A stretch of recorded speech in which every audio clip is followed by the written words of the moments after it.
Shalom, Bapak Ibu, saudara-saudari terkasih, semoga senantiasa diberi kesehatan dan berkat berlimpah dari Tuhan kita Yesus Kristus.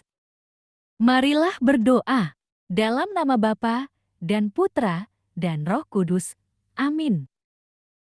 Ya Tuhan, puji dan syukur kami boleh mendengarkan dan merenungkan firman-Mu. Semoga kami dapat menjalankan kehidupan kami sesuai dengan firman-Mu. Amin. Renungan Harian Katolik, Kamis 7 April 2022. Bacaan Injil, Yohanes 8, 48 sampai dengan 59. Bacaan Injil, Yesus sudah ada sebelum Abraham. Orang-orang Yahudi menjawab Yesus, "Bukankah benar kalau kami katakan bahwa engkau orang Samaria dan kerasukan setan?" Jawab Yesus, "Aku tidak kerasukan setan, tetapi aku menghormati Bapakku dan kamu tidak menghormati aku. Tetapi aku tidak mencari hormat bagiku. Ada satu yang mencarinya dan dia juga yang menghakimi. Aku berkata kepadamu, sesungguhnya barang siapa menuruti firman-Ku, ia tidak akan mengalami maut sampai selama-lamanya." Kata orang-orang Yahudi kepadanya, "Sekarang kami tahu bahwa engkau kerasukan setan. Sebab Abraham telah mati dan demikian juga nabi-nabi. Namun engkau berkata, barang siapa menuruti firman-Ku, ia tidak akan mengalami maut sampai selama-lamanya. Adakah engkau lebih besar daripada bapa kita Abraham yang telah mati? Nabi-nabi pun telah mati. Dengan siapakah engkau samakan dirimu?" Jawab Yesus, "Jikalau aku memuliakan diriku sendiri, maka kemuliaanku itu sedikit pun tidak ada artinya. Bapakkulah yang memuliakan aku. Tentang siapa kamu berkata, Dia adalah Allah kami. Padahal kamu tidak mengenal Dia, tetapi aku mengenal Dia.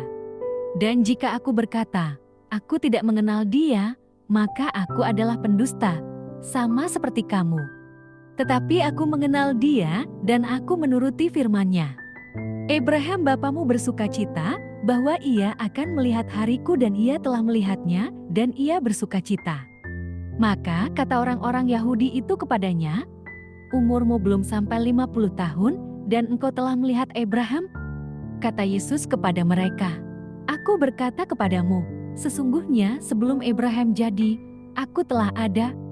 Lalu mereka mengambil batu untuk melempari dia. Tetapi Yesus menghilang dan meninggalkan bait Allah. Demikianlah Injil Tuhan. Terpujilah Kristus. Renungan Injil, mengenal Yesus lebih dalam. Mengenal itu berbeda dari sekadar tahu. Ketika mengenal seseorang, ada pengetahuan yang mendalam tentang orang tersebut. Mengenal Yesus Kristus berarti menghidupi ajarannya.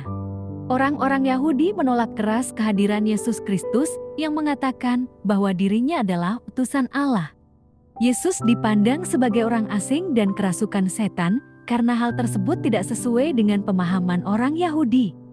Yesus membantah bahwa dirinya tidak kerasukan setan dan ia menghormati Bapa. Tetapi orang-orang itu tidak menghormati Yesus.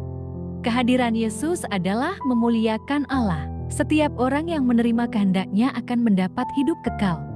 Orang Yahudi kemudian membandingkan Yesus dengan Abraham. Abraham, tokoh penting dalam sejarah Yahudi saja. Hal itu membuat mereka bertanya, apa dasar Yesus mengatakan akan memberikan hidup kekal? Yesus mengatakan bahwa Ia tidak datang untuk memuliakan dirinya. Ada perbedaan pemahaman tentang Abraham dari pihak Yesus dan orang Yahudi. Orang Yahudi memahaminya secara lahiriah, sedangkan Yesus melihatnya dari sudut pandang Allah. Yesus bukanlah pelengkap dalam kehidupan iman. Dialah satu-satunya dasar untuk mengenal Allah. Melalui Yesus, kita dapat memahami kehendak Allah. Kita harus memahami siapa sesungguhnya Yesus secara lebih mendalam dari waktu ke waktu. Kita dipanggil untuk mengetahui, mengenal, dan terus mengenal lebih dalam. Tuhan Yesus tidak berubah dari dahulu, sekarang, dan selamanya. Ini penggalan syair lagu sekolah minggu. Ini memperlihatkan bahwa sejak masa anak-anak, kita sudah dibimbing untuk percaya sepenuhnya kepada Yesus Kristus. Ia adalah Allah yang menyapa manusia. Semakin bertambah usia, kita semakin dewasa dalam iman. Yesus Kristus adalah dasar iman kita. Mari mengenalnya lebih dalam selama masih ada waktu. Itulah makna hidup sejati. Marilah berdoa. Allah Bapa sumber pengharapan, Engkau telah mengikat perjanjian dengan semua orang melalui Yesus yang terurapi. Semoga kami selalu berpegang teguh pada Dia dan berkembang menjadi umat yang patuh setia dengan pengantaraan Yesus Kristus, Putramu, Tuhan kami, yang bersama Dikau dalam persatuan Roh Kudus, hidup dan berkuasa, Allah, sepanjang segala masa. Amin.